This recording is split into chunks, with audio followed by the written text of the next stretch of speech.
Welcome to the Deep Dive. We got a really interesting lecture this time around. It's by Osho on the DN Sutra, and it looks like our listener wants to deep dive into his ideas about purifying emotions.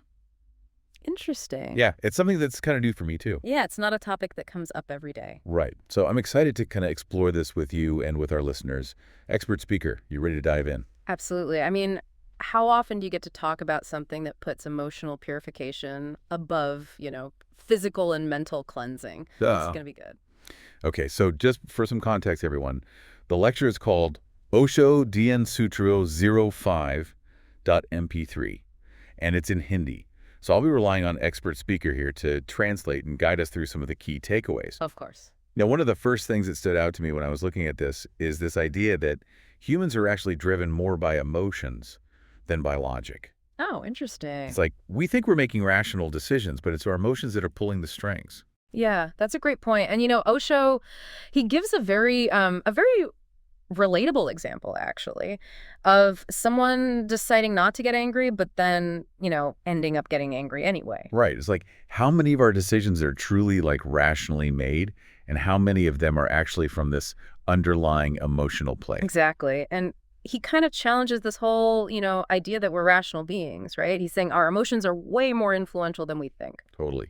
It really makes you think about how many of our decisions are based on emotions that we're not even really aware of. Absolutely. And he even goes on to define, or I should say outline, 4 key emotions that are really crucial for this process of emotional purification. Okay, this is getting good. Lay them on us. Okay, so we have maitri, karuna, pramudita, and kritagyata. Okay, those are some big words. Break those down for us. What do they actually mean? Yeah, so they're Sanskrit terms, and they represent these very specific emotional qualities. So, for example, maitri is often translated as friendliness or loving kindness, but Osho, he goes beyond that. He talks about cultivating maitri as a source of inner strength, right? And he contrasts this with how we often, find strength in hostility or aggression. That's really interesting. So it's like we're conditioned to believe that strength comes from power over others, from like asserting yourself, maybe even creating conflict. Exactly. But Osho's saying that true strength comes from this place of love and kindness. That's a really different way of looking at it. Oh, yeah. And he uses this example of nations. He says, they become weaker during peacetime and stronger during war. Pretty provocative, right? It is. It makes you think that maybe we really haven't figured out the power of friendliness yet. Right. As a society, I mean. Yeah, for sure. Okay, what about the second emotion? Karuna, is that how you pronounce it? Karuna, yeah.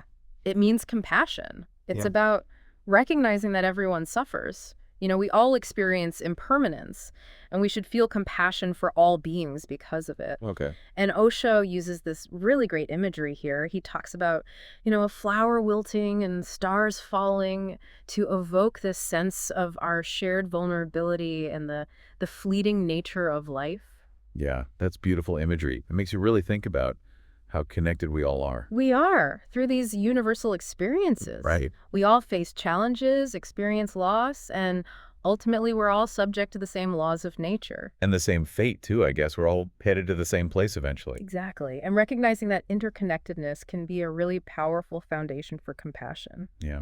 When you think of it that way, it's hard to hold on to those negative feelings towards others, isn't it? Right. It allows us to move beyond our differences and really connect with our shared humanity. Okay, so we've got maitri and we've got karuna. What about the third one? So the third emotion is pramudita, which means joyfulness.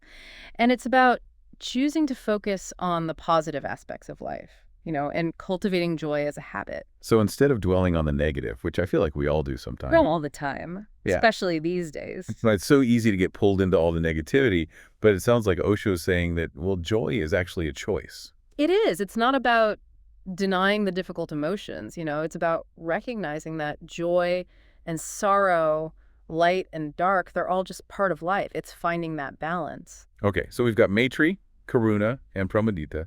What about that last one? What was it? Kritagyata? Yes, kritagyata, which means gratitude.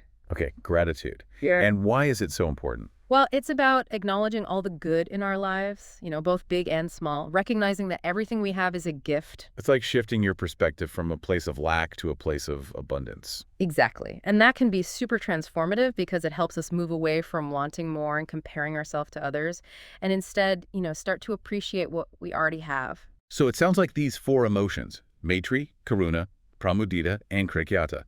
They're kind of the foundation for this whole concept of emotional purification. They are. But I am curious about how we actually cultivate these. It's one thing to talk about them, but how do we actually, live them? Yeah, that's a great question. And that's something that Osho addresses very directly in this lecture. He doesn't just leave us with these concepts, he gives us very specific techniques and practices, actually, for how to do this. Okay, so there's actual, actionable stuff in here. Oh, yeah. I am intrigued. I definitely want to hear about that. Well, let's dive in. So as we delve deeper into this idea of emotional purification, I'm really struck by how relevant all of this is today. Oh, yeah. I mean, just look around, right? Yeah. We're surrounded by negativity, and it's easy to, just get swept up in it. It's true. I consider myself a pretty positive person, Mm-hmm. but even I find myself, getting sucked into those negative thought patterns sometimes. It's hard not to. It's everywhere, right? Like the constant bad news, the social media. Social media is the worst. It's just a constant barrage. That's why I'm so interested in this idea of actually choosing to cultivate positive emotions instead. It feels like a tool, right? It is, yeah. For navigating these challenging times. It is a tool. And Osho reminds us that we're not powerless, against all of this. We have the ability to choose how we respond. Okay, so remind us again, what are those tools? Well, we have these 4 emotions: Maitri, Karuna, Pramudita, and Krityata. Okay, I think I'm starting to remember those. So we talk a little bit about sending love to a tree or a river. Right. Can you tell us a little more about that? Because I gotta be honest, it sounds a little out there to me. Yeah, I get it. But this practice of directing positive energy outwards can be really, really powerful. And it helps us, shift our focus away from ourselves and our negativity. So it's not so much about the tree actually receiving the love. No. It's more about us practicing, generating the feeling itself. Exactly. It's like an exercise, right? You're strengthening those muscles. And Osho argues that this practice then can extend into our relationships with, other people. Oh, interesting. And help us approach them with more, maitri, more loving kindness. So it's almost like you're creating a safe space for yourself to practice those emotions before you have to, bring them out into the real world. That's a great way to put it, yeah. What about those acts of kindness that Osho talks about? How does that fit in? Oh, yeah. So Osho's really specific about this. And he says that, these acts of kindness shouldn't be out of obligation or, looking for some sort of reward. It should really come from a genuine place of kindness and compassion. So it's not about getting a thank you or a pat on the back. Not at all. It's about the intention behind the action itself. Yes. Which, that feels pretty radical, doesn't it? Oh, it is. Especially today, Yeah, it's like everything is about, what you can get out of it. Yeah. What's in it for me? Exactly. And this is really going back to those, core teachings of interconnectedness, right? That, every act of kindness, No matter how small. has this ripple effect. So I'm starting to see how all of this, comes together. Right. If you're practicing those feelings of Maitri and Karuna, it just naturally extends outward, It does. into your actions. It's beautiful, Yeah. really. Yeah. What about some of the other practices Osho mentions? Okay. So another practice he talks about is focusing on the positive aspects of others, Okay. even those people who seem, really negative or difficult. I can imagine that's a hard one. Oh, yeah. Especially if you've been, hurt by somebody. Right. It's so easy to get caught up in the anger and the resentment. Of course. But it's also so freeing when you can let that go. Oh, right? absolutely. And see the good, Yeah. even when it's hard. Yeah. And, Osho reminds us that everyone is carrying their own pain, right? And their behavior is often a reflection of that. It's like that saying, everywhere you meet is fighting a battle you know nothing about. Be kind. Right. Be kind, always. It's so true. We're all just trying to do our best. We are. And, recognizing that shared human experience, that's really at the heart of karuna, of compassion. Okay. So we've talked about Maitri, Karuna, the acts of kindness. What about Pramudita, that joy? Osho says that joy is a choice, Yeah. right? Not just a feeling. Right.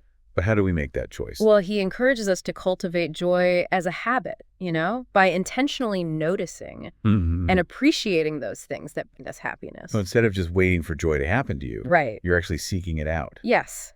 Savoring those simple pleasures, seeking out laughter, choosing to see the light, even in those difficult moments. It's like a mental gratitude list, but for joy. Yeah, that's a great way to put it. And it's not about pretending that everything's perfect or, ignoring the hard parts of life, but it's more about this active cultivation of joy. As a counterbalance Yes. to the negativity. Right. And remember that story about the man whose house collapsed? Oh, And yeah. he was so happy about it. Yeah, because it happened before his family moved in. Exactly. It seemed like a crazy reaction at first, but then when you really think about it, Yeah. it's about choosing to see the positive. Choosing joy. Yeah. It's a great example of how we can shift our perspective and find joy even when things are, not going our way. Yeah, that's a good one.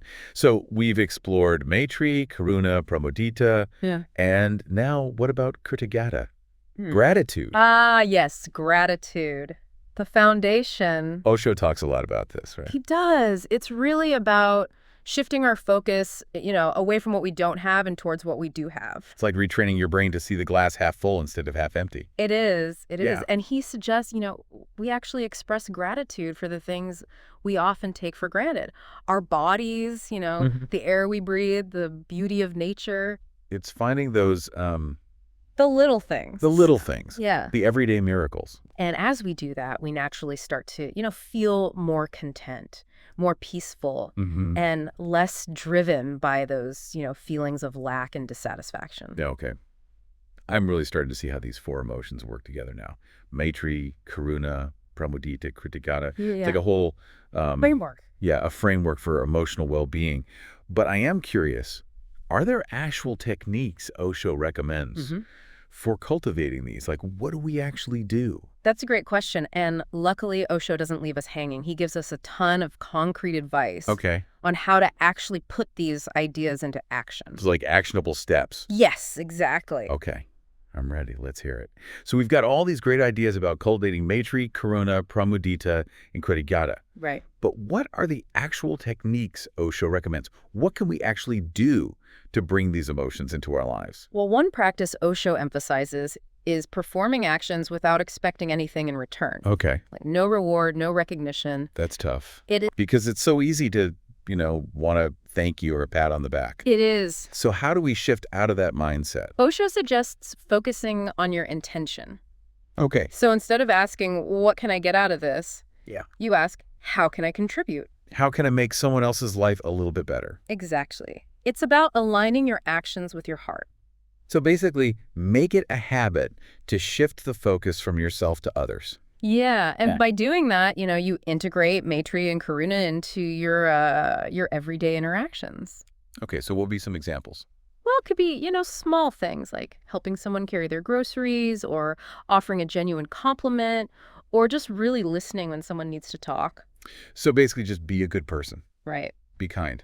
It sounds simple, But but it's not always easy. no, it's not. But those small acts, they can really add up. And it seems like, not only does it benefit the person you're helping, but it also reinforces those positive feelings within yourself, right? Yeah, that's the beautiful thing about it. Okay, so we've talked about acts of kindness. What about gratitude? What does Osho suggest for cultivating Kritigata? He talks about making it an active practice, Okay. not just, a feeling that comes and goes. So how do we do that? Well, you can incorporate it into your daily life. Okay. Things like journaling, meditation, or just taking a few moments each day to really reflect on the things you're grateful for. So it's like instead of just thinking it, you're taking the time to really feel it, Yeah, to express it to express it. Yeah. And I guess to really savor it. and be specific. Specific. Yeah. Instead of, I'm grateful for my family, you could say, I'm grateful for my partner's sense of humor, or I'm grateful that my kids make me laugh. It's like taking that gratitude list, Yeah. but really making it, more personal. Exactly. You bring more awareness to it. So I noticed Osho also talks about spending time in nature as a way to cultivate these positive emotions. Yeah, he does. Why do you think that is? Well, I think nature has this way of grounding us, Yeah. reminding us that we're connected to something bigger than ourselves. Yeah. When I'm feeling stressed or overwhelmed, I always try to get outside, even if it's just for a few minutes. Me too. It's like hitting the reset button. It is. It is. And Osho suggests, really making an effort to connect with nature. Yeah. whether it's, going for a walk or sitting by a river or Oh. just looking up at the It's star. about opening up your senses Hmm. to all the beauty around you. And it's interesting to think about how that can then, translate into cultivating maitri and karuna and All the other emotions, because it's yeah. all interconnected, right? Right. So we've talked about a lot of different ways to cultivate these positive emotions. Yeah. But one thing I'm wondering about is those people in our lives who are just really hard to love, Oh, yeah. the people who have hurt us or who just seem to embody negativity. Right. How do we cultivate compassion for them? That's a good question. It's easy to just, write them off. Or get stuck in the anger. But Osho, he has some advice for this too. Okay, what does he say? He says to make a conscious effort to see their positive aspects. Whoa, that's hard. It is, it is. But he reminds us that everyone is carrying their own pain, That's true. and their behavior is often a reflection of that. It's like instead of judging them, we're trying to understand them, Exactly. to see them with compassion. Even when it's really difficult. Wow. So, expert speaker, as we wrap up this deep dive into Osho's teachings on emotional purification, what stands out to you the most? I think what really resonates with me is that emotional purification isn't about suppressing or denying our emotions. Mm. It's about making conscious choices Mm-hmm. about which emotions we want to cultivate Yeah. and express. Instead of letting our emotions control us, we're actually taking control of them. Exactly. We have that power. That's a powerful message. Well, listeners, as we close out this episode, I want to leave you with one final thought. What if, instead of trying to avoid difficult emotions, we saw them as opportunities for growth? What if, instead of letting negativity dominate our lives, we made a conscious choice to cultivate the positive? What kind of world could we create if we all committed to this journey of emotional purification? Until next time, happy diving. Please like, share and subscribe.